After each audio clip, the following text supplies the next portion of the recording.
कैसे हैं आप? बढ़िया मैम, आप बताएं। कैसी चल रही है आपकी प्रैक्टिस बढ़िया मैम, प्रैक्टिकल? आप बताइए। मैं ठीक हूँ। आपकी प्रैक्टिस कैसी चल रही है प्रैक्टिकल क्वेश्चंस की? अच्छी चल रही है हम्म। मैम, बढ़िया चल रही है। अच्छी बात है, बढ़िया ही चलनी चाहिए। मैम चल रही है, बहुत अच्छे से चल रही बहुत एक्सपेक्टेशंस हैं मुझे आपसे। है।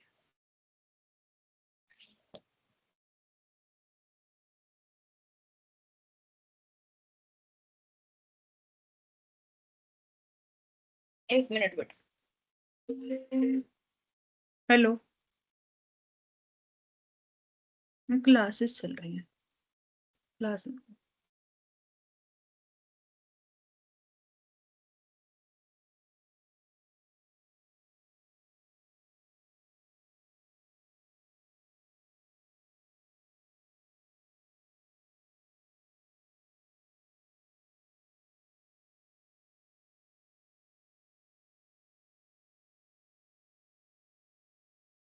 बिल्स ऑफ एक्सचेंज पे ही थे ना हम? मैम कंसाइनमेंट पे थे। ओ, गुड। कंसाइनमेंट पे थे मैम। एंट्रीज कर ली आपने लिख के याद? Yes ma'am. ये एग्जाम्पल कर लिया था हमने। 10th वाला कर लिया था। यस। Yes ma'am. आप लोगों ने किया या नहीं? Yes ma'am. अब नहीं आई मुझे यस मैम की आवाज। हम्म। Yes ma'am. 11th। Yes ma'am कर लिया। 11th भी कर लिया। बोलो बेटा, कहाँ तक कर लिया हमने एग्जाम्पल आप लोगों ने?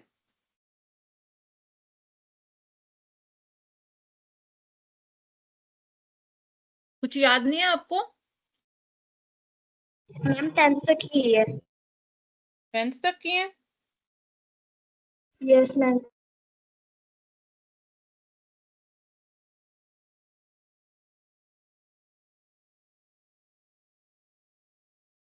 11th क्वेश्चन कौन रीड करेगा?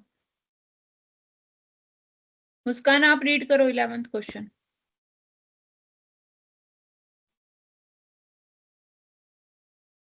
मुस्कान।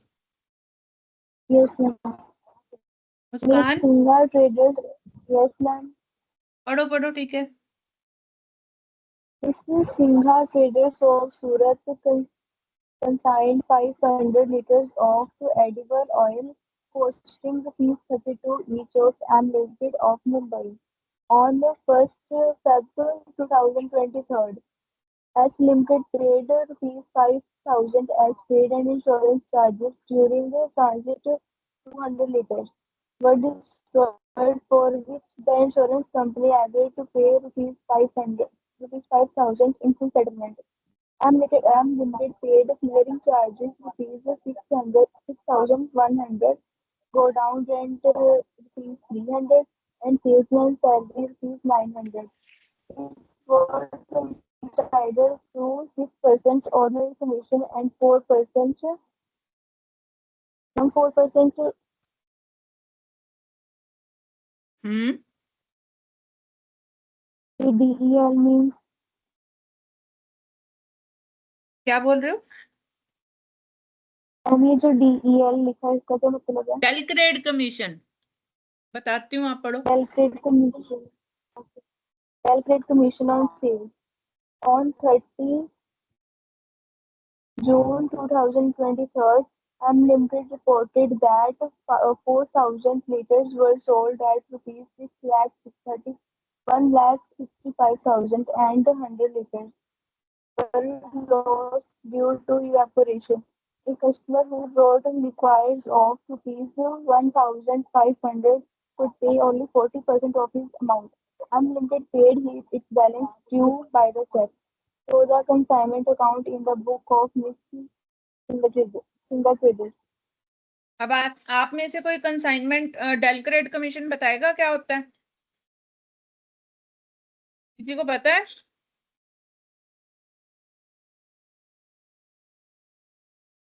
हाँ जी बेटा,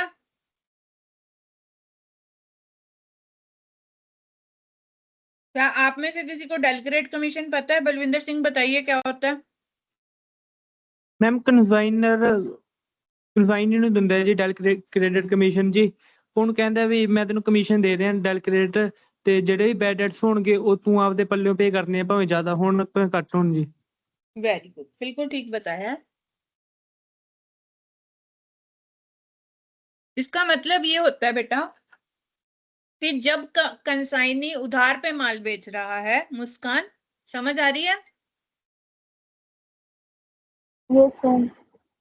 अब कंसाइनी उधार पे माल बेचता है, क्योंकि आज की डेट में अगर आपको अपनी सेल करनी है तो उधार देना ही पड़ेगा, नहीं तो फिर सेल नहीं होगी। उधार पे माल बेच रहा है, अब कल को वो पर्सन पैसे ना दे, बैड डेट हो जाए या डिस्काउंट देना पड़े, हम प्रोविजन फॉर बैड डेट भी तो करते हैं ना, क्योंकि उससे पैसे भी तो लेने हैं। अब कंसाइनर ये सोचता है कि अगर मैं इसको अलाउड नहीं करता उधार पे माल बेचना तो मेरा माल नहीं बिकेगा, अगर मैं अलाउड करता हूं तो पैसा तो मेरा है, नहीं देगा उधार वाला बंदा तो कंसाइनी की क्या जिम्मेदारी है? उसकी कोई जिम्मेदारी नहीं है। नहीं बिका, बिक गया, पैसा नहीं दे रहा, मैं क्या करूं? अब आप अपने लिए तो एफर्ट्स कर सकते हो, ये तो ह्यूमन टेंडेंसी है कि इंसान अपने लिए ज्यादा एफर्ट करता है, दूसरे के लिए कम करता है। तो कंसाइनर के पैसे के लिए कंसाइनी एफर्ट शायद ना करे, हो सकता है वो सिंसियर हो तो कर भी दे और हो सकता है ना करे। अब इस रिस्क को मैनेज करना है, इससे बचना है कंसाइनर को कि हाँ मुझे ये रिस्क नहीं लेना है। तो वो कंसाइनी को ये कहता है भाई देखो, ऑर्डिनरी कमीशन है वो तो मैं तुम्हें दूंगा ही दूंगा, कि तुम जितना माल बेचोगे उसके ऊपर मैं तुम्हें कमीशन दूंगा, जैसा कि इस क्वेश्चन में ये कह रहा है कि मैं तुम्हें 6% कमीशन दूंगा माल बेचने के, उसके अलावा मैं तुम्हें 4% कमीशन और दे दूंगा सेल के ऊपर, लेकिन क्रेडिट बेच के उसके पैसे इकट्ठे करने की जिम्मेदारी तुम्हारी है, मेरी कोई नहीं है। पैसे आए या ना आए मुझे पूरे पैसे चाहिए, जितने का तुम सामान बेच रहे हो मेरे को पूरे पैसे चाहिए। अब अगला बंदा कम दे रहा है ज्यादा दे रहा है ये मेरी जिम्मेदारी नहीं है, क्योंकि मैं उसके लिए तुम्हें 4% अलग से कमीशन दे दूंगा। अब मान लो हम कंसाइनी है तो हम क्या सोचेंगे, भाई ठीक है यार 4% एक्स्ट्रा मिल रहा है, थोड़ी एफर्ट्स ही डालने हैं। उसमें क्या होगा, पहली बात तो हम उधार बेचते हुए 4 बार ही सोचेंगे कि किसको उधार देना है किसको नहीं देना, फिर उसकी एफर्ट्स भी डालेंगे उधार से माल वापस ले, पैसा वापस लेने के लिए। तो इसको बोलते हैं डेलिक्रेट कमीशन। अब समझ आई मुस्कान आपको डेलिक्रेट कमीशन क्या होता है? Yes, ma'am. और किसी स्टूडेंट को ना समझ आया हो तो बता दो, या आ गया सबको समझ? हाँ जी बच्चे, मैम आ गया समझ। ठीक है। अब यहाँ मैम पर डेलिगेट देखो, कमीशन एक बार समझा दो फिर कौन से। कह रहा है आप फिर से समझाने मैम को? पूनम। मैम पूनम। पूनम। पूनम देखो, आपने कंसाइनमेंट में क्या है कि पूनम ने माल बेचा, मुस्कान को भेजा, पूनम कंसाइनर है, मुस्कान कंसाइनी है। आपने मुस्कान को सामान भेजा कि मुस्कान ये सामान मेरा आप बेच दो, और जब आप बेचोगे मैंने आपको कमीशन दे दूंगी 6%, ठीक है। अब मुस्कान कहती है भाई देखो जी कुछ लोग उधार भी मांगते हैं, मैं दे देती हूँ, महक भी उधार मांग रही है, बलविंदर भी मांग रहा है, गगनदीप भी मांग रहा है, दे देते हैं हम उधार। अब वो पैसा दे या ना दे मेरी कोई जिम्मेदारी नहीं है। अब पूनम को ये लगता है कि मुस्कान ने सामान तो बेच दिया, पैसा नहीं आया तो फायदा क्या, और मुस्कान को लगेगा कि ठीक है पैसा आए या ना आए मेरे को तो बेचने पे 6% कमीशन मिल गई, मैंने अपनी कमीशन अपनी पॉकेट में डाल दी, अब कोई पैसा नहीं दे रहा तो अपने आप पूनम देखेगी। तो पूनम को लगता है कि ये तो मुस्कान कहीं ऐसे लोगों को सामान बेच देगी भाई जो तो पैसे देंगे ही नहीं। तो वो कहती है कि ठीक है तुम्हारी टेंशन है, तुम पैसे लेके आओ, मुझे तो अपनी सामान पे 6% मैं तुम्हें वैसे कमीशन देती हूँ, 4% मैं तुम्हें और दे देती हूँ, कि जो उधार बेचोगे उसकी तुम्हारी जिम्मेदारी है, पैसे आए ना आए, मुझे तो तुम चाहे उधार बेच रही हो चाहे कैश बेच रही हो जितना बेच रही हो सारे पे कमीशन दे दो। ले लो और सारे पैसे मुझे दे दो। आई बात समझ पूनम? Yes ma'am. अब जो 4% एक्स्ट्रा दे रहे हो वो क्या है? Del credere commission. वो इसलिए दे रहे हो कि जो रिस्क है आपका बैड डेट का, अब वो मुस्कान का हो गया। तो मुस्कान थोड़ी एफर्ट्स भी डालेगी फिर पैसे लाने के लिए, क्योंकि उसको रिस्क लेना नहीं है ना। ठीक है, क्लियर? हाँ जी बच्चे, समझ आई आपको? अब हम पढ़ते हैं ये पूछ क्या रहा है। वो कह रहा है कंसाइनमेंट अकाउंट बनाओ मैसेज सिंगुलर ट्रेडर की बुक्स में। आपने कंसाइनमेंट अकाउंट क्या होता है? एक तरह का हमारा प्रॉफिट एंड लॉस अकाउंट होता है। कंसाइनमेंट अकाउंट में हम हमेशा लिखते हैं कि कंसाइनमेंट टू मुंबई, क्योंकि हमारी एक जगह कंसाइनमेंट नहीं जाती ना। सिंगुलर ट्रेडर तो मुंबई में यस भी मैम। भेज रहा है, कोलकाता में भी भेज रहा है, चंडीगढ़ में भी भेज रहा है, दिल्ली भी भेज रहा है। तो जहां जहां पर वो सामान भेज रहा है उसके नाम से सारे सबके अलग अलग कंसाइनमेंट अकाउंट बनेंगे। अब कंसाइनमेंट अकाउंट में आपने सामान भेजा 5,000 लीटर, 32 रुपए पर लीटर के हिसाब से उसकी कॉस्ट है, तो 1,60,000 का आपने गुड्स सेंट ऑन कंसाइनमेंट कर दिया, आपका खर्चा हो गया। फिर आपने 5,000 फ्रेट एंड इंश्योरेंस चार्जेस भी कर दिए, वो भी आपके कंसाइनमेंट में डेबिट होते हैं क्योंकि इसी का हिस्सा है वो।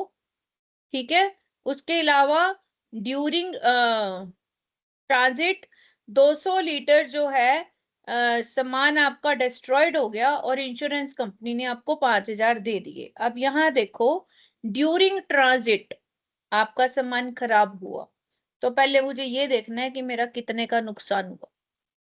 32 रुपए के हिसाब से मैंने खरीदा था, 5,000 रुपए मैंने उसकी फ्रेट और इंश्योरेंस चार्जेस दिए, तो टोटल मेरा जो अब तक का खर्चा हो गया है वही नुकसान हुआ ना। जो खर्चा मैंने अभी किया ही नहीं उसका तो कोई नुकसान नहीं हो सकता।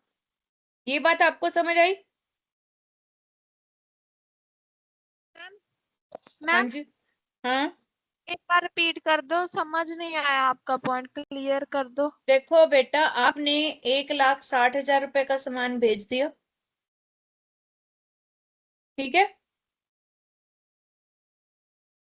ये बात तो समझ आ गई या नहीं आई? यस यस उसमें मैम। 5,000 रुपए आपने खर्च कर दिए, किस पे? 5,000 में आपने ट्रक वाले को भी पैसे दिए और इंश्योरेंस वाले को भी दिए जिसमें सामान जा रहा है, ताकि रास्ते में नुकसान हो जाए तो इंश्योरेंस हो जाए, और किराया भी दे दिया। अब नुकसान हुए रास्ते में, जो नुकसान रास्ते में होता है उसका उसमें हम कॉस्टिंग निकालेंगे ना पहले कि मेरा कितना नुकसान हुआ। तो उसकी कॉस्ट में क्या आएगा? एक तो आपका 1,60,000 और एक 5,000, जहां तक का खर्चा किया वही नुकसान होगा ना। जो खर्चा अभी किया ही नहीं, क्या उसका नुकसान हो सकता है? No ma'am. तो इसलिए हम अब इसका नुकसान का कॉस्टिंग निकालेंगे 1,60,000 प्लस 5,000 के हिसाब से। ध्यान से देखो आप इसकी वर्किंग नोट, इसकी वर्किंग नोट ना भी देखो तो आप मेरी देखो, मैं आपको एक्सेल में दिखा देती हूँ। रुको 2 मिनट।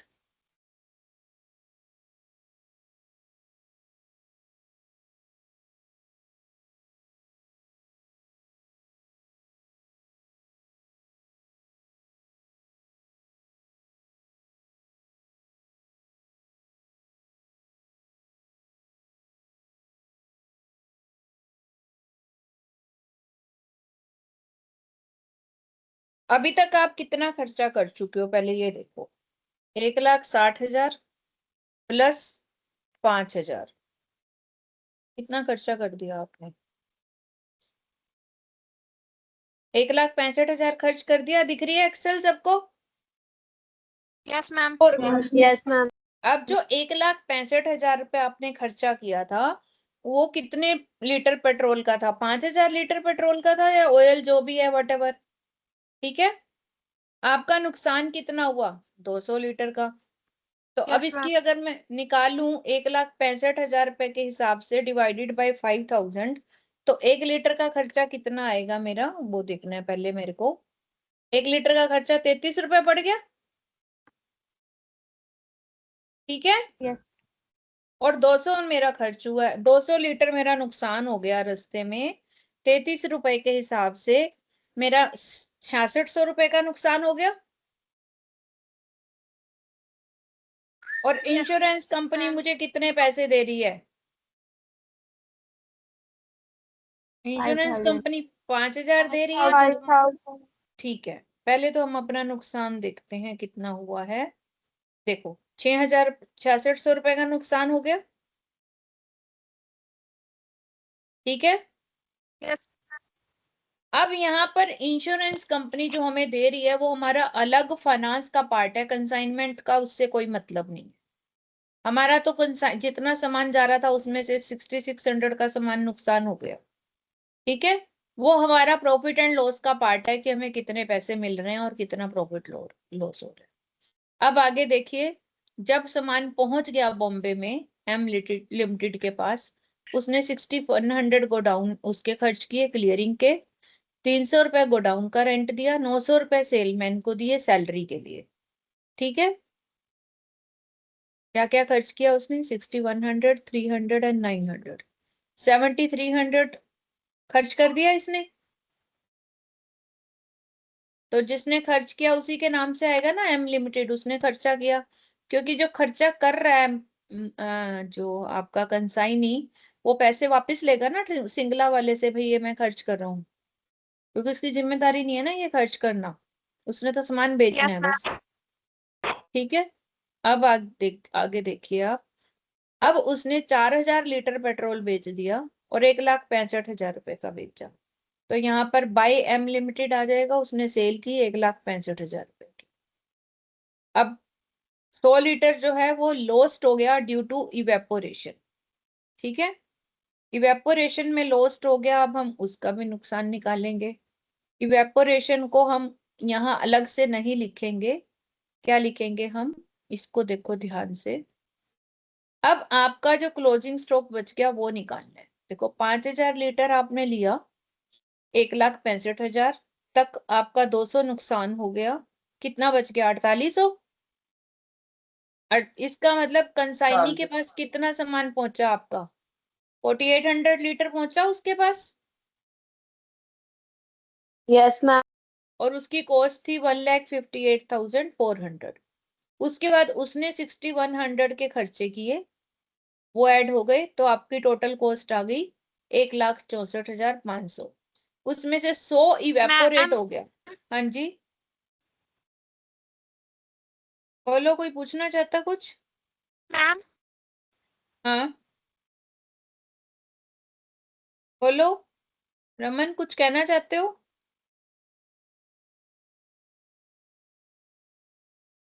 पहले देख लो। अब 100 आपका इवेपोरेट हो गया, इवेपोरेट होता है सूख गया, कम हो गया, उसको नॉर्मल लॉस बोलते हैं। नॉर्मल लॉस को हम सिर्फ क्वांटिटी में से कम करते हैं, कॉस्ट में से कुछ कम उसको नहीं करते हैं, क्योंकि कॉस्ट तो आपकी 1,64,500 ही रही, लेकिन वो कॉस्ट थी 4,800 की, उसमें से 100 इवेपोरेट हो गया। तो अब ये कॉस्ट कितने उससे, इसमें से तो हमें कुछ मिलना नहीं है, तो अब हमें ये 4,700 की कॉस्ट पड़ गई, 1,64,500। अब उसमें से 4,000 लीटर आपका बिक गया, तो क्लोजिंग स्टॉक रह गया आपका 700। 700 लीटर का हम वैल्यू निकालेंगे 1,64,500 के हिसाब से। 700 डिवाइडेड बाई 4,700, 24,500 जो है आपका क्लोजिंग स्टॉक आ गया, जो हम कंसाइनमेंट में लिखेंगे। 24,500 का क्लोजिंग स्टॉक आ गया हमारा, ये 700 लीटर क्वांटिटी, 24,500 उसका अमाउंट। अब हमारा और खर्चा क्या होगा कंसाइनमेंट में? हमने कमीशन देनी रिपीट है। कर दो प्लीज, जो आपने अभी कैलकुलेशन की उसको एक बार रिपीट कर दो। मैं रिपीट कर हेलो। देती हूँ बेटा, ध्यान से यस देखो। मैम। हेलो आपको ना, हाँ बेटा सुन रहे हो मेरी बात? मैम। मैं रिपीट कर रही हूँ। हाँ जी, हाँ जी, हाँ जी बेटा, सुन रही है मेरी आवाज? Yes ma'am. Yes ma'am. मैं रिपीट कर रही हूँ, ध्यान से सुन लो। जब भी कोई नुकसान होता है, पहले तो आप ये बात अपने दिमाग में बिठा लो कि जो नॉर्मल लॉस होता है उसका हम अमाउंट कभी भी नहीं लेते हैं, उसको सिर्फ क्वांटिटी में से कम करते हैं कि मेरे पास इतनी क्वांटिटी बच गई, खर्चा तो मेरा उतना ही है। लेकिन जो मेरा एबनॉर्मल लॉस होता है, जैसे रास्ते में एक्सीडेंट हो गया, डिस्ट्रॉय हो गया, फायर से नुकसान हो गया उसकी हम कॉस्टिंग भी निकालते हैं, जैसे हमने 200 लीटर की निकाली। ये बात आपको समझ आ गई? हाँ जी बच्चे, दो तरह का बेटे दो तरह का लॉस होता है। एक लॉस होता है एबनॉर्मल लॉस, जो जैसे एक्सीडेंट से, फायर से या ऐसी किसी चीज से होता है, जिसके लिए हम इंश्योरेंस भी करवाते हैं कि हमारा नुकसान हो ना जाए। और एक होता है नॉर्मल लॉस, जो होना ही होना है, क्योंकि लिक्विड चीज आप जब लेके जाओगे, आप कहीं से 5 लीटर दूध लाके घर में नापोगे तो वो 100-200 ग्राम कम निकलेगा ही निकलेगा। लेकिन अगर रास्ते में आपका डोलू गिर गया और सॉरी उसमें से 1 लीटर दूध खत्म हो गया तो वो एबनॉर्मल लॉस है। अब आपको ये बात समझ आई, नॉर्मल और एबनॉर्मल में फर्क? Yes ma'am.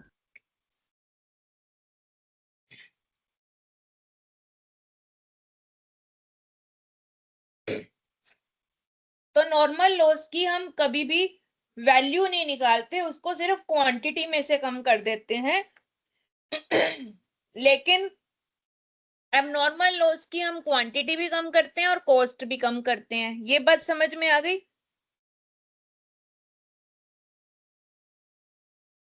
हाँ जी बच्चे। मैम। Yes ma'am. दूसरा, जब हमारा एबनॉर्मल लॉस होता है और अगर हमें उसकी इंश्योरेंस से पैसे मिल रहे हैं, वो हमारी कंसाइनमेंट अकाउंट का पार्ट नहीं बनता है, हम सिर्फ लॉस को कम यस करते हैं। मैम। जो हमें इंश्योरेंस कंपनी से पैसे यस मिलेंगे उसकी मैम। अकाउंटिंग कंसाइनमेंट में नहीं आएगी। ये बात होगी क्लियर? अब बात आती है कि कैलकुलेशन की। हमने स्टेप बाय स्टेप कैलकुलेशन करनी है। देखो, जहां पर एबनॉर्मल लॉस होता है उससे पहले वाले खर्चे हमने लेने होते हैं, उसके बाद वाले खर्चे नहीं लेने होते। अगर ये 200 लीटर का नुकसान बाद में आपके गोडाउन में होता तो हम ये 6100 भी उसमें ऐड करते, लेकिन ये नुकसान तो रास्ते में हुआ है। तो जहां तक वो नुकसान हो जाता है वहां तक के खर्चे हम सिर्फ एबनॉर्मल लॉस में ऐड करते हैं, उसके बाद के खर्चे ऐड नहीं करते। तो अब देखो, आपने अपनी जर्नी कैसे स्टार्ट की। आपने 5000 लीटर ऑयल लिया 32 रुपए के हिसाब से, 1,60,000 का सामान ले लिया आपने और भेज दिया कंसाइनमेंट मुंबई को। अब आपने उसको भेजना है तो रास्ते के लिए आपने ट्रक लिया या जो भी लिया, उसको फ्रेट दिया, उसको किराया दिया, भाई ये सामान ले जाओ आप मेरा, और इंश्योरेंस भी कराया कि रास्ते में कहीं नुकसान ना हो जाए।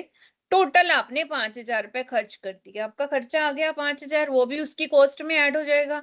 अब वो जो 5,000 लीटर ऑयल था आपको 1,65,000 का पड़ गया, रास्ते में आपका 200 लीटर नुकसान हो गया, एबनॉर्मल लॉस हो गया। तो अब उसकी कॉस्ट निकाली हमने, क्योंकि ये 1,65,000 जो थे ये 5,000 लीटर का खर्चा था, तो 200 लीटर का खर्चा मेरा 6600 आ गया। मैं खर्चा भी लेस कर दूंगी और मैं अपनी गुड्स भी लेस कर दूंगी। अब नॉर्मल लॉस में हम दोनों चीजें लेस करते हैं। अब मेरा सामान बच गया 4800, जो पहुंचा अगले बंदे के पास। कितना पहुंचा? 4800। उसकी कॉस्टिंग है 1,58,400। अब अगले बंदे ने 6100 खर्च किए, क्योंकि उसको वेयर हाउस भी लेना है, उसकी क्लीनिंग भी करानी है और उसको सेलमैन को भी पैसे देने हैं। कुल मिला के उसने 6100 खर्च किए।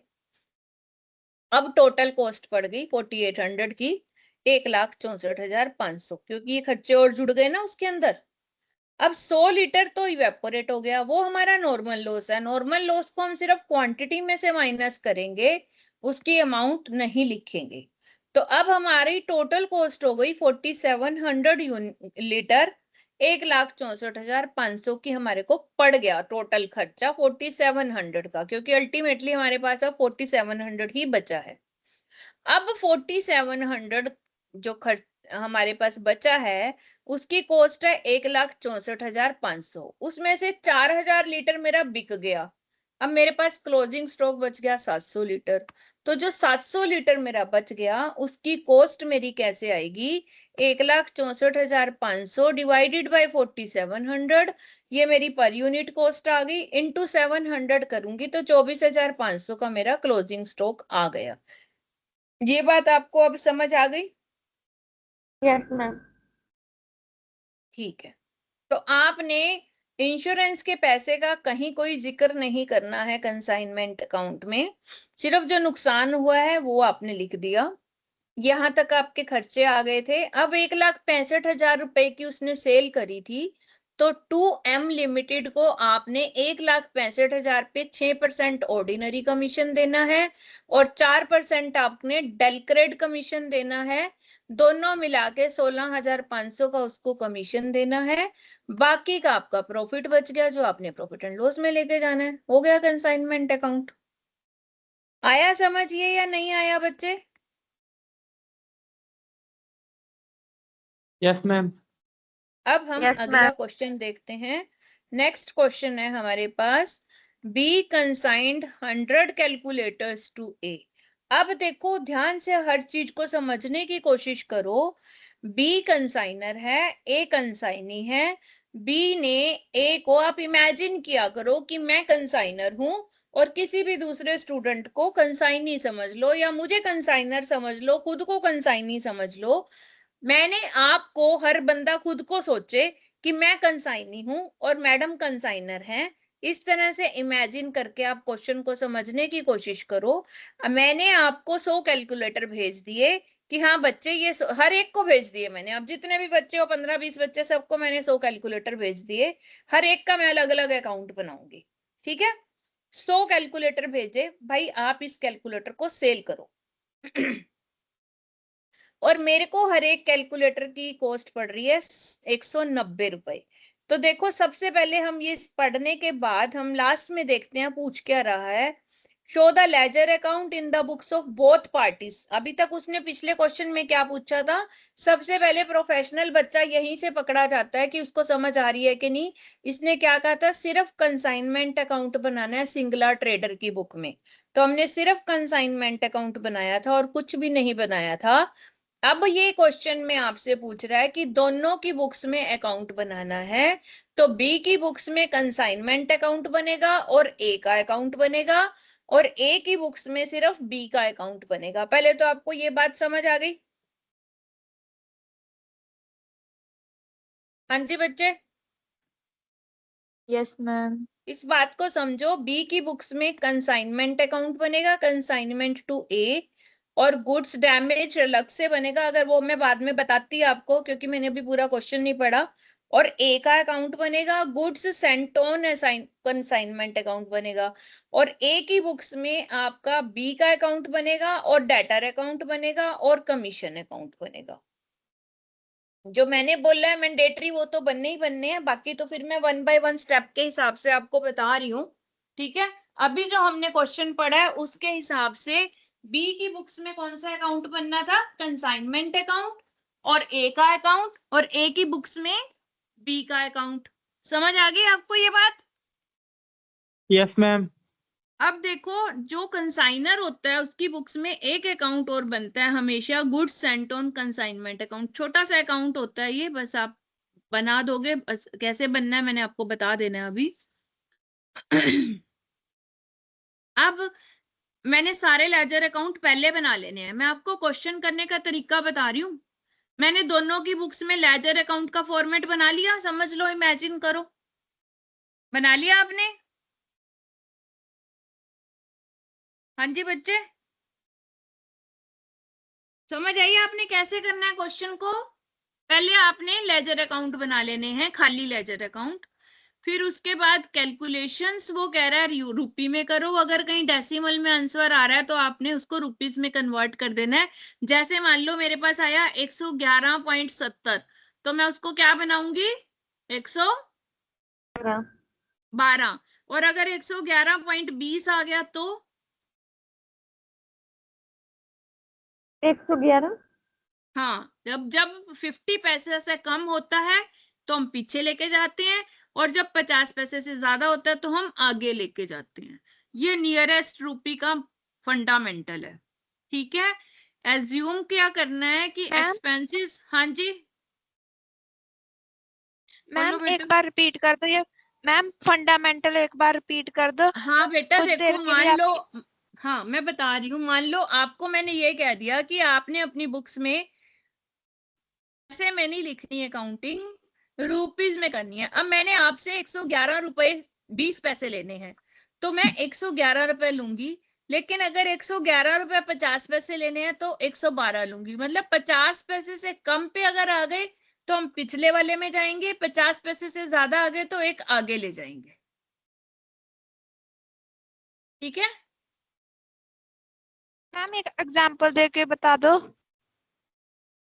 वही तो बता रही हूँ बेटा। मान लो आपने मुस्कान को देने हैं 50 रुपए, 50 रुपए 30 पैसे, तो अब आप कितने दोगे? बोलो। अ, 30 बढ़ाकर पैसे दे। को देखना है आप। 30 रुपए से कम है ना। हाँ, अब रमन आपने 30 पैसे को देखना है। जो 30 पैसे हैं वो 50 पैसे से कम है ना, आधे से कम है ना, यस मैम। तो आप 50 रुपए दोगे। और अगर आपने 50 रुपए 60 पैसे देने हैं तो कितने दोगे? 51 रुपीज मैम। हाँ, यही फंडामेंटल है बस। ठीक है, ओके मैम। ओके। हाँ अब जी। इसके बाद वो कहता है कि हमने ये मानना है, एज्यूम करना है कि जो कंसाइनी के खर्चे हैं वो रेकरिंग है। वो रेकरिंग वर्ड का क्या मतलब है मैं अभी आपको क्वेश्चन में बताती हूँ। पहली एंट्री है, हमने 100 कैलकुलेटर भेजे ए को, और हर एक कैलकुलेटर की कॉस्ट है 190 रुपए। तो हम कंसाइनमेंट अकाउंट में क्या लिखेंगे? To goods sent on consignment 19,000। क्या एंट्री आई? बोलो। To goods sent on consignment 19,000 रुपए की एंट्री आ गई। इसमें यस मैम। आपने यस मैम। एक ही कोई एंट्री नहीं करनी है, क्योंकि आपने तो कंसाइनमेंट में भेजी है। आपने मान लो मैं आपको 100 कैलकुलेटर भेज रही हूँ 19,000 के, उसमें मैंने आपसे कोई पैसे तो नहीं लेने ना जब तक वो बिकेंगे नहीं। तो पैसे तो तभी लूंगी जब बिकेंगे। तो समझ आई? Yes ma'am. हाँ जी बच्चे। अब goods sent on consignment account parallel बनेगा, उसमें एंट्री आएगी बाय कंसाइनमेंट 19,000। तो एंट्री क्या बन गई मेरी, अगर आपने एंट्रीज याद की हो? Consignment account debit to goods sent on consignment account बन गई। बच्चों को बेवकूफ बना के दिमाग खराब है आपका, क्या बोल रहे हो बेटा किसी का ऑन है, माइक बंद करो। गुड्स सेंट ऑन कंसाइनमेंट में हम लिखेंगे बाय कंसाइनमेंट, क्योंकि हमने कंसाइनमेंट पे भेजी है 19,000 का सामान। अब हमने इसको साथ के साथ बंद भी कर देना है। कैसे बंद करना है? जब आप 19,000 रुपए का सामान कंसाइन, मैंने आपको 100 कैलकुलेटर भेज दिए कंसाइनमेंट पे, वो 100 कैलकुलेटर मैं लाई कहां से थी? खरीदे थे ना मैंने, तभी तभी दे रही हूं आपको। आई बात समझ? Yes yes ma'am. मैम। तो फिर उसके लिए एंट्री खत्म करने के लिए आएगी टू परचेजेस या टू ट्रेडिंग, जहां से भी हमने वहां से आपको उठा के दिया है। परचेजेस में से ही देना है, टू परचेजेस करके इसको इसको तो खत्म कर दो। ये अकाउंट तो एक लाइन में ही खत्म हो गया। ठीक है,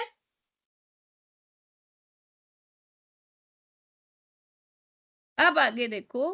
बी ने खर्चे किए 500 जब उसने डिस्पैच की।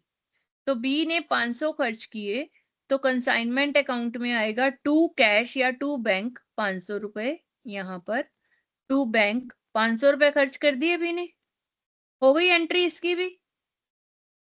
ठीक है, यस अब मैम। आगे देखते हैं। अगली एंट्री है, वो कहता है ए ने बी को बताया कि उसने 68 कैलकुलेटर बेच दिए हैं 280 रुपए पे। 200 280 इंटू 68 कितना होएगा, जरा कैलकुलेट करो तो। 19,040। तो अब क्या करेंगे, बाय बी 19,040 कंसाइनमेंट में, बाय बी सॉरी बाय ए ने सेल किए ना 19,040। तो अब ए की बुक्स में भी लिखेंगे हम, क्या लिखेंगे? To consignment. ए की बुक्स में क्या लिखेंगे? टू कंसाइनमेंट, टू ये कंसाइनमेंट। टोटल करके लिख दिया इसने 19,040, 20,010 ये वाला, दो अगला भी बेच दिया क्योंकि 11 कैलकुलेटर उसने 270 रुपए पे भी बेचे हैं, तो इसको भी ऐड कर दिया। टोटल उसने कैलकुलेटर जो बेचे हैं 22,010 के बेचे हैं बाय ए, 22,010 उसने सेल करी, और ए के अकाउंट में आएगा टू कंसाइनमेंट 22,010। अब जब हम ए के अकाउंट में एंट्री कर रहे हैं तो ए भी तो अपनी बुक्स में बी के अकाउंट में एंट्री करेगा ना, ठीक है। अब ए क्या एंट्री करेगा, ए ने बी का अकाउंट बनाया, वो लिखेगा बाय बैंक। क्या लिखेगा? बाय बैंक लिखेगा 22,010, क्योंकि उसको तो पैसे मिल रहे हैं, ए को तो उसने देने हैं ना बी को वापिस। आई बात समझ? जब कैश सेल करेगा तो क्या एंट्री लिखेगा? कैश अकाउंट डेबिट लिखेगा कि नहीं? अब टू सेल तो कर नहीं सकता क्योंकि उसने तो बी के लिए सेल की है, तो टू बी करेगा। इसके अलावा वो कहता है and had spent 1520 on behalf of consignor, जो उसने खर्चे किए उसके लिए हम एंट्री करेंगे 2A। यहाँ पर 2A 1520 ए के अकाउंट में आएगा बाय कंसाइनमेंट 1520, ठीक है। और ए अपनी बुक्स में क्या करेगा? 2B, क्योंकि उसने खर्च किए हैं ना, टू बैंक, सॉरी, बी के अकाउंट में टू बैंक 1520। जब मिलते हैं पैसे तो बाय बैंक, जब खर्च कर रहा है तो टू बैंक। अब आगे देखिए, ये खर्चे की एंट्री हो गई। उसके बाद वो कह रहा है कि ऑन डैमेज कैलकुलेटर, कुछ वन डैमेज कैलकुलेटर, एक डैमेज था कैलकुलेटर, उसने 50 रुपए का बेच दिया according to the instructions of consignor. जैसे आपने मुझे फोन किया कि मैडम एक कैलकुलेटर तो बीच में खराब है पर कोई उसको लेना चाहता है 50 रुपए का, क्या मैं बेच दूं? तो मैं कहती हूँ हाँ भाई बेच दे, कोई बात नहीं। अब आपने वो 50 रुपए का बेच दिया। अब उसकी, क्योंकि वो एबनॉर्मल लॉस है, नॉर्मल तो है नहीं, तो फिर हम उसके लिए वर्किंग नोट बनाएंगे। कैसे बनाएंगे? देखो, उसकी कॉस्टिंग निकालेंगे पहले हम, कितने का बनता है। टू कंसाइनमेंट 195, कैसे आया ये आपको कैलकुलेट करके दिखा देती हूँ मैं, नीचे किया होगा इसने, जैसे हमने पिछले क्वेश्चन में किया था वैसे ही करेंगे। देखो, गुड्स डैमेज्ड कैसे था, गुड्स कॉस्ट ऑफ सेंट 19,000 रुपए का भेजा था हमने, ये 19,000 का ही भेजा था ना आपको मैंने 100 कैलकुलेटर। हाँ Yes, जी, ma'am. 500 मैंने उस पे खर्च किया था रास्ते Yes, के ma'am. लिए। अब उसकी कॉस्ट कितनी होगी? 19,500। तो एक कैलकुलेटर खराब निकला बीच में से, तो अगर 100 कैलकुलेटर 19,500 के हैं तो एक कैलकुलेटर कितने का हो गया? 195 का हो गया। Yes, ma'am. अब जो ये तो 99 कैलकुलेटर बच गए, कितने के? 19,305 के। उसमें से मैंने बेचे कितने हैं देखो, एक उसने 68 बेचे थे और एक 11 बेचे थे, ऐसे ही बेचे थे ना उसने। 99 में से 79 बिक गए, अब कितने रह गए? 20। तो 20 रह गई क्लोजिंग स्टॉक। तो ये जो कॉस्ट है मेरी 19,305 99 की है, 19,305 डिवाइडेड बाय 99 इंटू 20, ये क्लोजिंग स्टॉक की वैल्यू आ गई मेरी 3900। क्लियर हो गया ये? Yes, ma'am. Yes ma'am. अब देखो, उसने जो डैमेज अकाउंट बनाया है वो कैसे बनाया है, 195 वाला, वो भी देखते हैं हम। देखिए, यहाँ पर मैंने आपको बोला था कि कंसाइनमेंट में जब एबनॉर्मल लॉस होता है तो हम पूरी की पूरी वैल्यू लिखते हैं, हमें कोई उसका इंश्योरेंस मिला या नहीं मिला हमें कोई फर्क नहीं पड़ता, हम 195 रुपए पूरे लिख देंगे और 3900 क्लोजिंग स्टॉक लिख देंगे। इसके बाद उसने जो सेल की 22,010, उसके ऊपर 6% हमने उसको कमीशन देनी है, वो दे देंगे और अपना प्रॉफिट निकाल लेंगे। कंसाइनमेंट अकाउंट समझ आ गया? इसमें इससे ज्यादा कुछ नहीं करना है, ठीक है। Yes ma'am. अब आप देखो, वो कह रहा है कि 6% कमीशन देनी है ऑन ग्रोस सेल, और इसमें डेलक्रेट कमीशन भी इंक्लूड है। डेलक्रेट कमीशन इंक्लूड होने का क्या मतलब है कि अगर कोई पैसा नहीं देगा तो जिम्मेदारी किसकी होगी? ए की। Yes, ma'am. किसकी? अब ए could recover only 250 from the customer, जिसने एक कैलकुलेटर खरीदा था 280 का, वो 250 रुपए दे रहे हैं। अब 30 रुपए का नुकसान कौन झेलेगा? ए झेलेगा या बी? हाँ जी बेटा, ये 30 रुपए के जो बैड डेट हुए हैं, ये ए। नुकसान ए लेगा, क्योंकि ए को ए, डेलक्रेट कमीशन मिल रही है ना। अगर डेलक्रेट कमीशन ना मिल रही होती तो फिर ये नुकसान बी को होता। ठीक है, क्लियर है ये बात? Yes ma'am. Yes, ma'am. अब हम आते हैं, देखो कंसाइनमेंट अकाउंट में किसी को कोई डाउट हो पूरे कंसाइनमेंट अकाउंट में?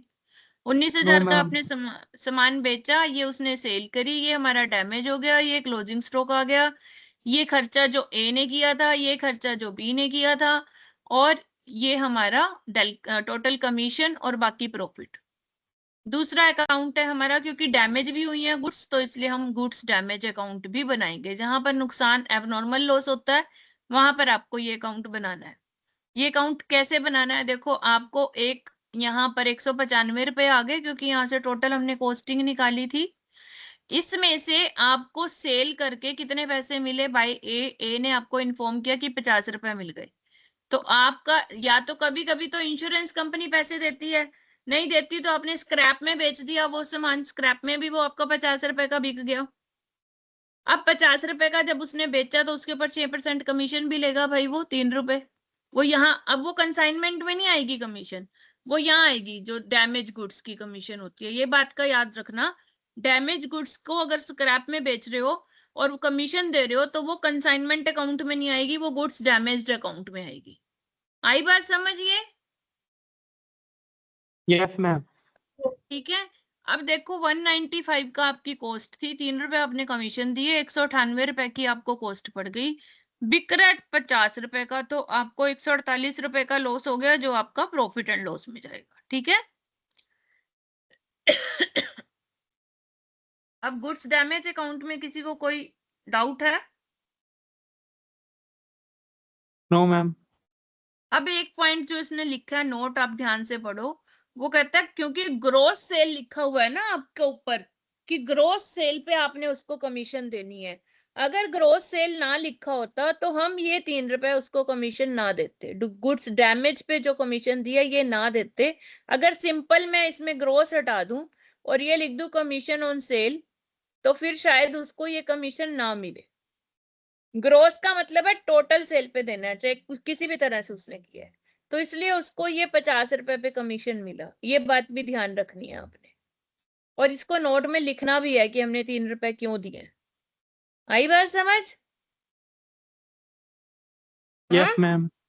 अब हम ए का अकाउंट बनाते हैं। ए के अकाउंट में सबसे पहली एंट्री होती है जब वो सेल करता है कंसाइनी, तो टू कंसाइनमेंट आ गया। फिर उसने 50 रुपए भी सेल तो किया है ना, गुड्स डैमेज भी 50 की, वो भी सेल आ गई, तो डेबिट में सिर्फ सेल आएंगी।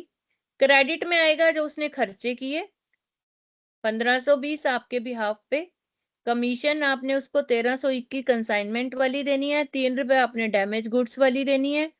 तो जो बैलेंस है वो कैरी फॉरवर्ड हो जाएगा, यानी आपने उससे इतने पैसे लेने थे, इतने देने थे, तब 19,216 आपने उससे और लेने हैं। अगर मैं क्वेश्चन में ये लिख दूं कि वो हिसाब किताब कर रहा है, तो यहाँ बैलेंस की जगह बैंक आ जाएगा। समझ आ गई आपको?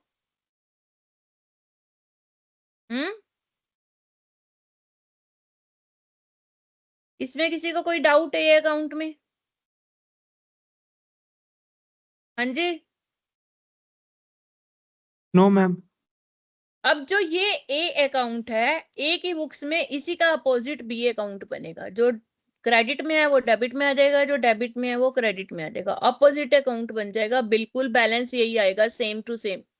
देखो, बाय बैंक 21,010, 22,010 माइनस 280, ठीक है, ये आ गया। इसको आप अलग भी लिख सकते हो, जो उसने एक डैमेज हुआ है ना उसको लेस कर दिया यहाँ पर, और उसको अलग से लिख दिया क्रेडिट सेल, क्योंकि नहीं डैमेज वाला नहीं, सॉरी, क्रेडिट सेल वाला, कंसाइनमेंट डेटर, क्योंकि जो उसने कहा है कि 280 एक बंदे ने उधार लिए थे और उसने हमें 230 दिए हैं उसके बदले, तो हम तो 280 लिखेंगे यहाँ पर। आप इसको नहीं भी लिखोगे ना तो भी आप बाय बैंक नहीं कर सकते, सॉरी। आपको बैंक में तो 21,030,70 ही आए ना, 280 तो आपने उधार बेचे थे, जो उधार बेचा था उसके लिए कंसाइनमेंट डेटर रहेगा, ठीक है। और ये बाय बैंक कौन सी है, जो आपने डैमेज वाली सेल की है 50 रुपए का, तो ये बाय में आ गया। टू में आपने जो खर्चे किए, आपकी कमीशन, बैलेंस फिर वही सेम आ गया 19,216 जो ऊपर आ रहा था। अब जब हम कंसाइनमेंट उधार पे बेचते हैं तो फिर एक और अकाउंट बनता है हमारे पास, consignment debtor account. Consignment debtor में हमने लिखा टू बी 280, जो ये वाला है हमारा, इस बंदे ने हमें 250 दिए। तो जो बैड डेट होते हैं हमारे, उसको हम बैड डेट नहीं लिखेंगे, कमीशन लिखेंगे। क्यों लिखे हमने कमीशन, कोई बताएगा मुझे इसको? मैम क्योंकि उन्हें कमीशन मिल रहा है जी डेल क्रेडिट। हाँ, क्योंकि उसको कमीशन मिल रहा है इसके बदले में, बिल्कुल ठीक बोला। तो वो बैड डेट को कमीशन में से कवर कर लेगा, ठीक है। अगर उसके बैड डेट कमीशन से भी ज्यादा हो जाते हैं फिर वो बैड डेट लिख सकता है, लेकिन यहाँ तो कम है ना उसके। तो कमीशन में क्या आएगा, हमने 1324 लेने हैं, बनते थे हमारे 30 रुपए, हमारे डेटर का बैड डेट हो गया। तो अब हम प्रॉफिट एंड लॉस, हमें मतलब 1324 कमीशन मिलेगा, उसमें से 30 रुपए हमें नुकसान पड़ गया, वो हम कवर करके हमारा प्रॉफिट कितना हो गया, 1294 रुपए का। अब इस क्वेश्चन में किसी को कोई डाउट है तो बोलो, नहीं तो फिर हम आगे चले। है किसी को कोई डाउट? बेटा एक तो नो आपको मैम। ध्यान से सुनना है, दूसरा अपने हाथ से करना है। ये दो ही तरीके हैं जिससे आपको क्वेश्चन आ सकते हैं और आपके पेपर में आपके फुल मार्क्स आ सकते हैं। ये प्रैक्टिकल क्वेश्चन ही हैं और आप ही के मॉड्यूल्स के क्वेश्चन हैं प्रैक्टिकल, जो आपको मार्क्स दिलवाएंगे, सिर्फ पास नहीं करवाएंगे, अच्छे मार्क्स दिलवाएंगे।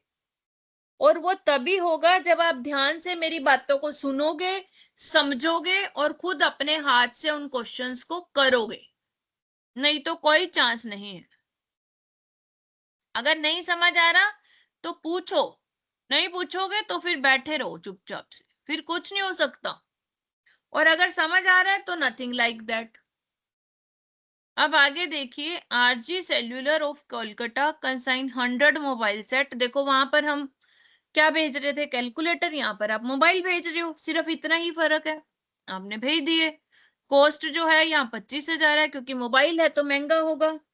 कंसाइनर ने इंश्योरेंस पे किया आपने 15,000, फ्रेट पे किया 8,000। On account sale was received from Pluto showing gross sale proceeds of 80 unit. आपको पता चला, मतलब अकाउंट सेल का मतलब होता है उसने आपको जब इंफॉर्मेशन दी कंसाइनी ने कि हम मैंने 80 यूनिट बेच दी हैं, 30,000 का एक यूनिट, और उसने खर्चे भी किए। उसने जब आपको कमीशन भेजी, जब आपका जो कंसाइनी होता है आपको पैसे भेजता है, जब उसने 30,000 रुपए के हिसाब से 80 यूनिट सेल किए हैं, 2,40,000 रुपए आपके लिए कलेक्ट किए हैं, तो वो आपको पैसे भेजेगा भी तो सही ना। और वो भेजने से पहले अपने खर्चे काट लेगा। अब उसने खर्चे कौन कौन से काटे, कैरेज 2,000 उसने भरा, ठीक है।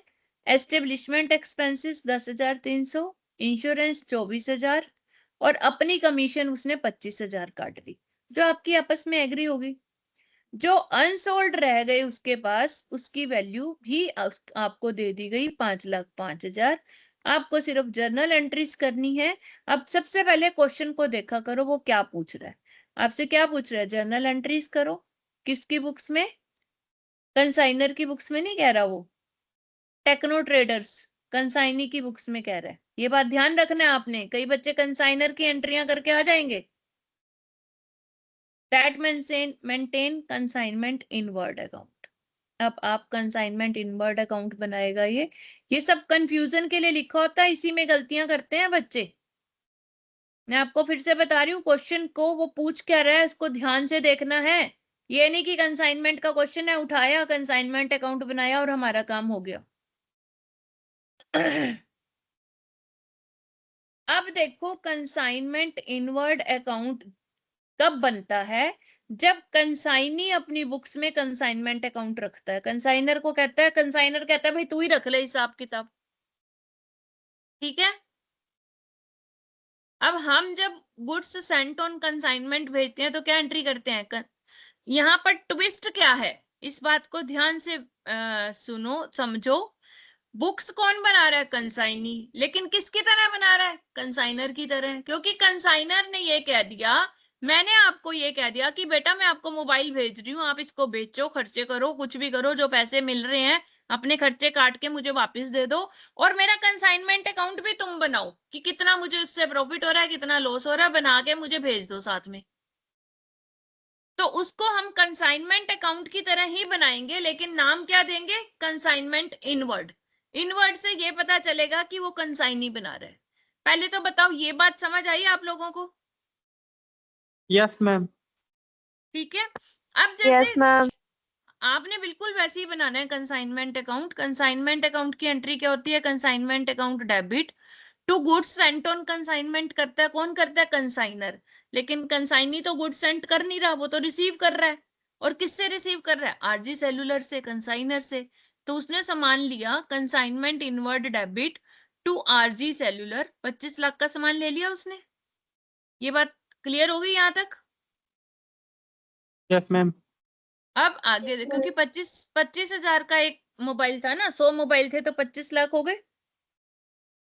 अब कंसाइनर ने उसके ऊपर खर्चा भी किया था। क्या क्या खर्चा किया था उसने? जो कंसाइनर ने खर्चा किया था उसका हमने कोई लेना देना नहीं है, हमने तो खर्च किया ही नहीं, वो तो कंसाइनर ने किया है। हमने क्या खर्च किया है? 2,000 रुपये हमने कैरेज दिए, 10,300 हमने एस्टेब्लिशमेंट एक्सपेंसेस दिए, 24,000 इंश्योरेंस दिए, और ये मेरी कमीशन थी। तो मैं एंट्री क्या करूंगी? पहले तो जो मैंने खर्च किया उसकी एंट्री करूंगी। खर्चे की एंट्री क्या होगी? कंसाइनमेंट इनवर्ड डेबिट, क्योंकि कंसाइनमेंट का खर्चा है ना वो, टू बैंक। मैंने बैंक से पैसा खर्च किया, कितना खर्च किया? 2,000 प्लस 10,300 प्लस 24,000, 36,300 खर्च कर दिया, एंट्री कर दी, ठीक है। Yes ma'am. अब आगे देखो, जब हमने बेचे उसको मोबाइल, तो 80 मोबाइल बेचे 30,000 के हिसाब से, हम एंट्री क्या करेंगे? Bank account debit to consignment inward, 24 lakh की एंट्री होगी, ठीक है। समझ आ गई है? Yes ma'am. अब देखिए, हमने कमीशन लेनी है उससे, consignment inward debit to commission, 85,000 रुपए कमीशन आ गई, ठीक है। और जो क्लोजिंग स्टॉक बच गया उसकी एंट्री होगी, वो किसको वापस करना है? आरजी सेल्यूलर को। तो उसकी एंट्री करेंगे, RG cellular debit to consignment inward 5,05,000। अब जो डिफरेंस बचेगा हमारे पास, consignment inward to RG cellular, फिर हम ये एंट्री करेंगे 2,83,700, और फिर इसकी पेमेंट हम उसका, फिर आरजी सेल्यूलर का अकाउंट बना के हम उसमें से बैंक से उसको पैसे दे देंगे। अब रह क्या गया हमारे पास? ये सेल्यूलर अकाउंट बनाना, ये पैसे निकालना हमारा रह गया।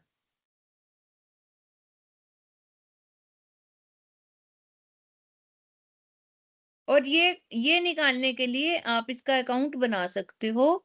कैसे बनाओगे? यहां से देख लो, आपने उससे 25 लाख रुपए क्रेडिट किए पहले, मतलब हमने उसको देने हैं 25 लाख, फिर हमने उससे लेने हैं 5,05,000 का सामान हमने वापस दे दिया। 25 लाख माइनस 5,05,000 करो जरा,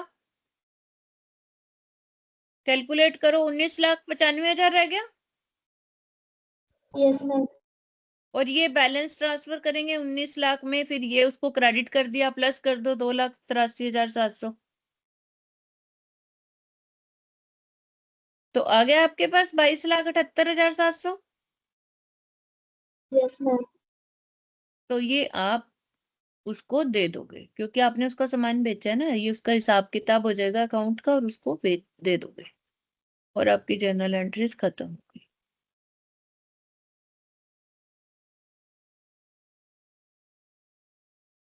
अब ये भी आपका वही है, कंसाइनमेंट की बुक्स में एंट्रीज करनी है।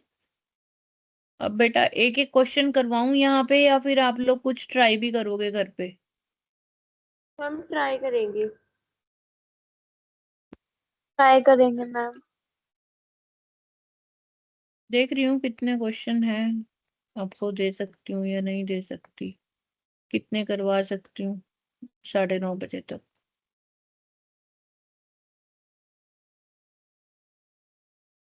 देखो काफी क्वेश्चंस हैं कंसाइनमेंट अकाउंट के आपकी बुक में, और आपको ये सारे करने हैं, इन्हीं में से आ जाएगा। आगे ज्वाइंट वेंचर है हमारे पास, ज्वाइंट वेंचर हम कल करेंगे। अभी मैं आप लोगों को ना एक क्वेश्चन दे रही हूँ करने के लिए, आसान सा देती हूँ, चलो मुश्किल नहीं देती। मैम हाँ जी। हम जो पीटी न्यूमेरिकल प्रॉब्लम है उसमें से कर लें क्वेश्चन असाइनमेंट के। हाँ ये दे रही हूँ ना 17 एग्जाम्पल, मैंने स्क्रीन पे दिख रहा है आपको? Yes ma'am. करो सब लोग, 5-10 मिनट दे रही हूँ फिर चेक करवाऊंगी।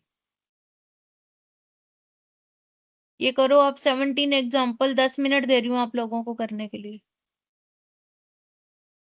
सब लोग बनाएंगे जो जो इसने मांगा है, फिर चेक करवाती हूँ।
पता नहीं चला।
हाँ जी बच्चे, आ रहा है सबको समझ? कोई स्टूडेंट ऐसा तो नहीं है किसी को दिक्कत आ रही हो?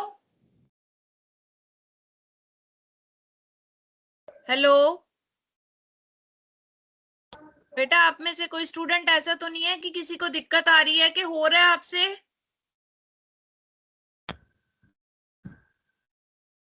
करो करो, अभी 3 मिनट रहते हैं, करो शाबाश।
हाँ जी बेटा, हो गया?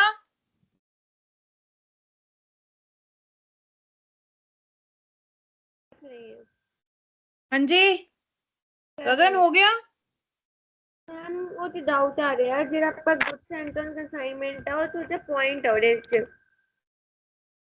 किसमें पॉइंट है? मैम गुड सेंटेंस असाइनमेंट हाँ, क्या पॉइंट है उसमें बेटा? डायरेक्ट ਦਿੱਤਾ नहीं हुआ ना करना पैना चलो मैं आप लोगों को एक बार एक्सप्लेन करती हूँ। देखिए सब लोग स्टॉप राइटिंग और अब सुनना शुरू करिए। मैंने आपको इसलिए बीच बीच में से दूंगी क्वेश्चंस ताकि आपको समझ भी आए कि करने में क्या दिक्कत आ रही है, तब ज्यादा जल्दी समझ आते हैं। तो अब देखिए यहाँ पर क्वेश्चन क्या है, अकाउंट सेल रिसीव हुई। अकाउंट सेल क्या होता है, सबसे पहले आपको ये बता दूं, जब कंसाइनी सामान को बेचता है तो वो कंसाइनर को अकाउंट सेल भेजता है कि मैंने इतना सामान आपका बेच दिया है, ये मेरा रिकॉर्ड है, ताकि उसमें वो सारा कुछ लिखता है कि मैंने कितना सामान बेचा है, कितनी कमीशन काटी है, कितने खर्चे किए हैं, ये सब हिसाब किताब कंसाइनी जो है वो कंसाइनर को भेजता है, उसी को हम अकाउंट सेल बोलते हैं। अकाउंट सेल रिसीव हुई, एजेंट से डिस्क्लोज किया उसने कि उसने टोटल सेल्स जो हैं ड्यूरिंग द ईयर 2022-23 की 4,50,000 की। तो देखो कंसाइनमेंट में बाय कंसाइनमेंट डेटर इसने सेल लिख दिया 4,50,000, ठीक है। अब वो कह रहा है कि इसके अंदर 3,12,500 की सेल जो है इनवॉइस प्राइस पे की है, विच इज कॉस्ट प्लस 25%। अब ये क्या होता है, आप सच्ची कह रहे हो, सिर्फ और गगन ने पूछा और किसी ने नहीं पूछा। क्या आपको पता है ये इनवॉइस प्राइस क्या होता है किसी को? आप सब कह रहे हो हमने कर लिया क्वेश्चन, किसी ने कुछ नहीं बोला, सब चुप बैठे हैं। तो फिर मुझे ये बताइए कि इनवॉइस प्राइस क्या होता है, अगर आपको समझ आ गया। मैम एक्चुअल कॉस्ट हाँ, क्या होता है बेटा? हाँ, कौन बोल मैम रहा जो था? कॉस्ट ਹੁੰਦੀ ਹੈ ਜਿਹੜੇ ਗੁੱਡਸ ਵਗੈਰਾ ਹੁੰਦੇ ਜਿਹੜੀ ਉਹਦੀ ਐਕਚੁਅਲ ਕਾਸਟ ਹੁੰਦੀ ਹੈ ਬਿਨਾ ਪ੍ਰੋਫਿਟ ਤੋਂ ਉਹ ਠੀਕ ਬਿਨਾ ਪ੍ਰੋਫਿਟ ਮਾਰਜਨ ਤੋਂ नहीं नहीं नहीं, ਮਤਲਬ ਕਿ ਜਿਹੜੇ ਪ੍ਰਾਈਸ ਤੇ ਕੰਸਾਈਨਰ ਨੇ ਜਿਹੜੀ ਗੁੱਡਸ ਨੇ ਕੰਸਾਈਨਰ ਦੀ देखो ਭੇਜੀਆਂ ਹੁੰਦੀਆਂ ਨੇ होता क्या है, होता क्या है। हाँ जी बेटा। मैम वो अमाउंट जो बायर एग्री करता है सेलर को गुड्स को देने के लिए। नहीं, मैं बताती हूँ क्या होता है। मैं आपको अब कंसाइनमेंट भेज रही हूँ 100 कैलकुलेटर या 100 मोबाइल, जैसा अभी हमने पिछले क्वेश्चंस में पढ़ा है, लेकिन आप मेरे से ज्यादा कमीशन ना मांगने लग जाओ, इसके लिए मैं आपसे अपना प्रॉफिट भी छुपाना चाहती हूँ। मैं आपको अपना प्रॉफिट बताना ही नहीं चाहती कितना है। अब जो चीज मेरे को 100 रुपए की पड़ रही है, मैं आपको भेज ही 125 की रही हूँ। उसका रीजन क्या होता है कि जब मैंने आपको ये बता दिया ये चीज 100 रुपए की है, तो आप मेरे लिए कम प्रॉफिट कमाओगे। आप कहोगे 100 की चीज है, चलो 120 में बेच देता हूँ। अगर मैं आपको ये कहूंगी कि ये मेरी चीज 125 की है, तो आप कम से कम 150 के में सोचने के बारे में सोचोगे ना, कि नहीं सोचोगे? Yes ma'am. इसके लिए कंसाइनर क्या करता है, गुड्स को कॉस्ट से ज्यादा रेट पे बेचता है कंसाइनी को, ताकि कंसाइनी उससे भी ज्यादा रेट पे आगे मार्केट में बेच सके। उसको हम इनवॉइस प्राइस बोलते हैं। अब उसने जो 4,50,000 का सामान बेचा, उसमें 3,12,000 का सामान था for sale made at invoice price which is cost plus 25%, और बैलेंस जो है वो 10% अबव इनवॉइस प्राइस। अब ये क्या कहना चाहता है, इस बात को समझो। वो कहता है 3,12,000 का सामान आपने इनवॉइस प्राइस पे बेच दिया। मतलब इनवॉइस प्राइस का ये भी होता है यहाँ पर कि मैंने आपको कहा कि ये 125 रुपए पे आपने बेचना है, एमआरपी 125 है, कॉस्ट नहीं मैंने आपको बताई, तो आप 125 से कम पे नहीं बेच सकते, आप 125 से ज्यादा पे बेच सकते हो। तो आपने कहा कि देखो मैंने 3,12,000, आपको ने 4,50,000 का सामान बेचा, उसमें से देखो मेरी एक्सेल में आपको दिखाती हूँ, आपने कितने का सामान बेचा, 4,50,000 का, ठीक है। उसके दो पार्ट हैं, पहला पार्ट है 3,12,500, 3,12,500, बाकी कितना बच गया जरा देखो, इसको कैलकुलेट करो। 1,37,500। ये बच गया, ठीक है। अब ये सामान जो था आपने इनवॉइस प्राइस पे बेचा है, किस पे बेचा है, इनवॉइस प्राइस पे। और इनवॉइस प्राइस क्या आपका, कॉस्ट प्लस 25%। इसका मतलब ये हो गया कि 100 की चीज 125 में, अगर 100 की चीज है तो उसका इनवॉइस प्राइस क्या हो गया? 125। यही हुआ ना इसका मतलब, है ना? Yes ma'am. अगर मैं इसकी कॉस्ट Yes, ma'am. निकालूं, अगर मैं 3,12,500 की कॉस्ट निकालना चाहती हूँ तो मैं क्या करूंगी? Divided 125 into 100। तो इसका मतलब 2,50,000 की चीज है वो, उसकी कॉस्ट जो 3,12,500 में बेची है। ये बात समझ आई आपको? तो मुझे अपने पॉइंट नहीं देता कि 10% अबव इनवॉइस प्राइस ਪਹਿਲਾਂ ਆਪਾਂ ਉਹ ਨਹੀਂ ਕੱਢਾਂਗੇ ਬਾਅਦ ਚ 25% ऐड करांगे। बेटा 3,12,000 इनवॉइस प्राइस में भेजा है आपने, और इनवॉइस प्राइस क्या है आपका? Cost plus 25%। मैंने तो कॉस्ट निकाल लिया उसकी 3,12,500 की। मान लो आप तीन है, तो नेक्स्ट पॉइंट है ना the balance at 10% above the invoice. वो बता रही हूँ बैलेंस कितना बच गया, वही तो बता रही हूँ। बैलेंस कितना बच गया? 1,37,500। अब ये आपने बेचा है 10% मोर देन इनवॉइस प्राइस, ठीक है? अब इनवॉइस प्राइस क्या है? 1,37,500 इनवॉइस प्राइस है। इससे 10% ज्यादा लगाऊंगी तो कितना हो जाएगा? इंटू 1.1।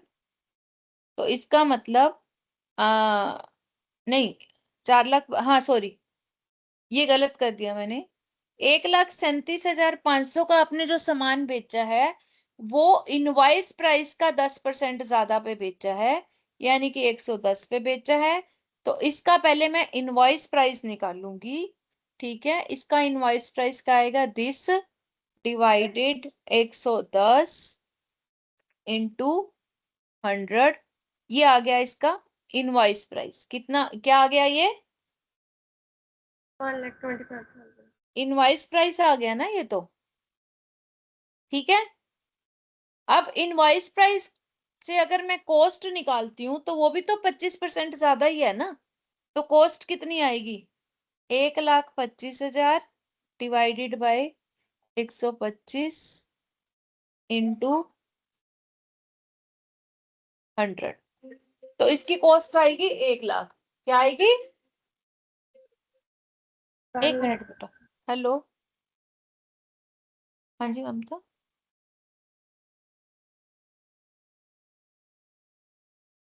अच्छा,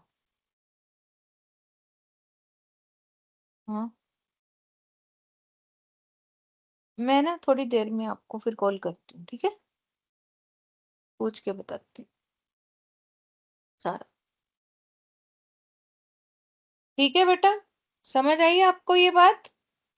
Yes, ma'am. देखो, 4,50,000 की आपने सेल करी, उसमें से 3,12,500 इनवॉइस प्राइस पे बेचा, जो 125% पे था कॉस्ट की। तो उसकी कॉस्ट आ गई हमारी 2.5 लाख, यानी 2.5 लाख कॉस्ट का सामान आपने 3,12,500 में बेचा। तीन चीजें हैं हमारे पास, देखो एक बात ध्यान से आप देखना, ऐसे क्वेश्चन में 3 चीजें होती हैं, एक कॉस्ट प्राइस, एक इनवॉइस प्राइस और एक सेल प्राइस। 3 प्राइस हो गए आपके पास।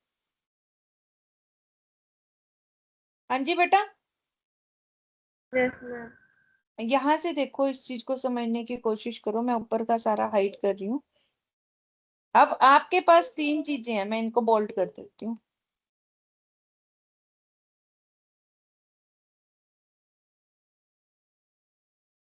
ये 3 चीजें हैं आपके पास, sale price, cost price, invoice price.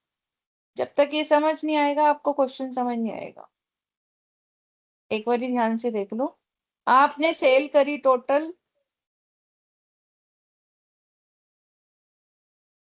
4,50,000 की सेल करी है, जिसमें से एक सेल करी आपने 3,12,500 की, और दूसरी सेल करी आपने 1,37,500 की।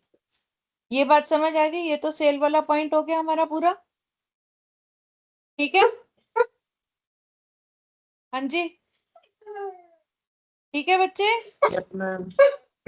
अब Yes, आप देखो, एक मिनट बेटा, चलो चलो चलो उठियो, हम जल्दी आओ, ये ना तंग कर रहे हैं रियो।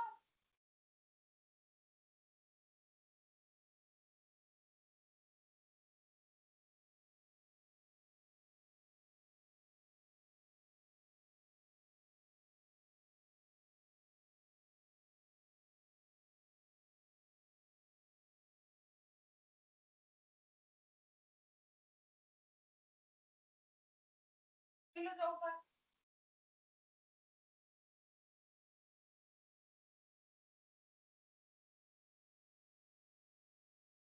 हाँ जी बच्चे, तो अब देखिए ये तो आपका सेल प्राइस है, तो 3,12,500 जो किया आपने, वो आपने इनवॉइस प्राइस पे ही सेल किया है।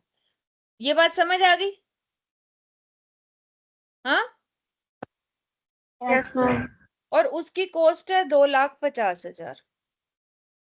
ठीक है, अब जो 1,37,500 आपने सेल किया है, वो 10% अबाउ इनवॉइस प्राइस पे किया है, अभी बैठा है। इसका इसका मतलब उसकी इनवॉइस प्राइस 1,25,000 है और उसकी कॉस्ट है 1,00,000।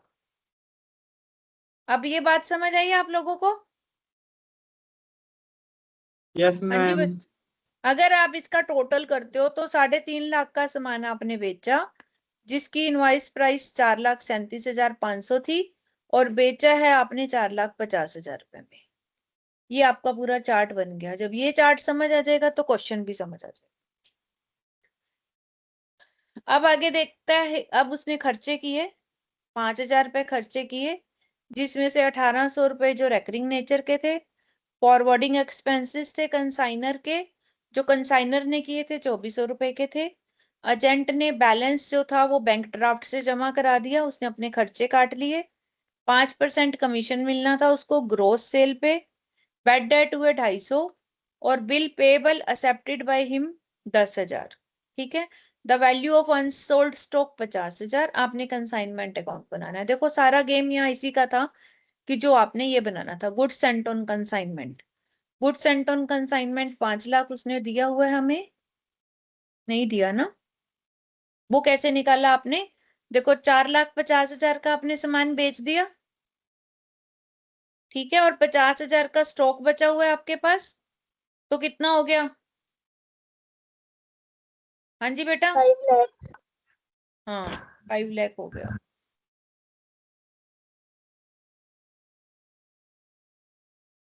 देखो 4,50,000, 3,12,500 का 1,37,500 बच गया। ये सारा वही आ गया जो मैं आपको समझा चुकी हूँ। हाँ, Yes, ma'am. अब देखो इसके ऊपर जो उसने खर्चा किया था, लोडिंग थी, लोडिंग बोलते हैं इसको, जो इनवाइस प्राइस होता है, 4,37,500 पे टोटल लोडिंग कितनी थी? 25% की थी, तो 87,500 इसमें हमने फालतू जोड़ के दिया हुआ था उसको। कॉस्ट ऑफ गुड्स सोल्ड आ गई 3,50,000, जो हमने यहाँ निकाला है, ये देखो कॉस्ट ऑफ गुड्स सोल्ड 3,50,000 आ गई, ये निकाली है मैंने कॉस्ट। ठीक है बेटा, Yes, ma'am. 3,50,000 आपकी गुड्स सोल्ड की कॉस्ट आ गई। 50,000 का आपका सामान जो है वो बच गया।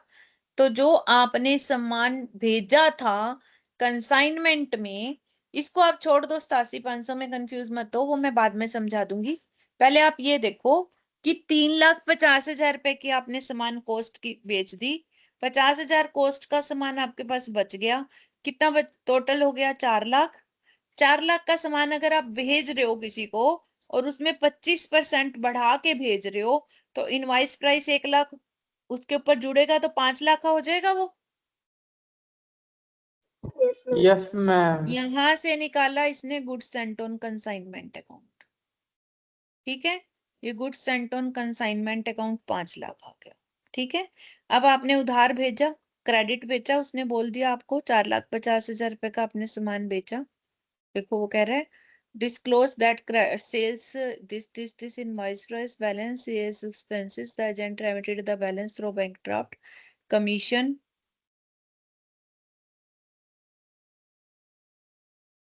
खर्चे कितने हुए आपके? 2400 रुपए फॉरवर्डिंग एक्सपेंसेस किसके हुए थे? कंसाइनर के। कंसाइनी के खर्चे कितने हुए हैं आपके? देखो 3200 और 1800 अलग अलग कर दो, हुए तो टोटल 5000 ही है ना, वो तो उसने रेकरिंग नॉन रेकरिंग अलग कर दिए। 4,50,000 की सेल किया, उसके ऊपर 5% आपको कमीशन मिलेगा। बैड डेट अब हम 850 रुपए कंसाइनमेंट अकाउंट में डाल रहे हैं। क्यों डाल रहे हैं? क्योंकि डेल क्रेड कमीशन नहीं दी हुई।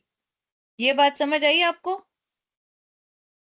Yes ma'am. Yes ma'am. तो इसलिए 850 रुपए के बैड डेट हम यहाँ डालेंगे। और जो नई चीज यहाँ पर आएगी वो भी बता देती हूँ। 1 लाख रुपए की जो लोडिंग होती है, जो आपने 5 लाख का सामान बेचा, उसमें 1 लाख रुपए आपने फालतू जोड़े हुए हैं, असली में तो वो 4 लाख का है, तो वो 1 लाख यहाँ पर आएगा। और जो आपका क्लोजिंग स्टॉक 50,000 का बच गया है, कंसाइनमेंट स्टॉक, उसको भी आपने 25% जोड़ के यहाँ पर लिखना है और उसकी कॉस्ट निकालनी है। कॉस्ट कैसे निकालेंगे हम? और उसकी लोडिंग, उसमें 12,500 की लोडिंग हो जाएगी। 50,000 का है ना, उसका 25% 12,500, तो अपोजिट साइड हम एंट्री करते हैं, स्टॉक रिजर्व के नाम से लिखेंगे यहाँ पर। और इस 1 लाख को हम गुड्स सेंट ऑन कंसाइनमेंट ही लिखेंगे, लोडिंग लिख देते हैं, क्योंकि हमने 5 लाख में 1 लाख रुपए फालतू जोड़े हैं और इस स्टॉक में भी हमारे 12,500 फालतू जुड़े हुए हैं, वो हम यहाँ लिख देंगे। ये बात समझ आई आपको? यस यस अब मैम। कंसाइनी में क्या है? कंसाइनमेंट डेटर, डेटर कहाँ से आएंगे?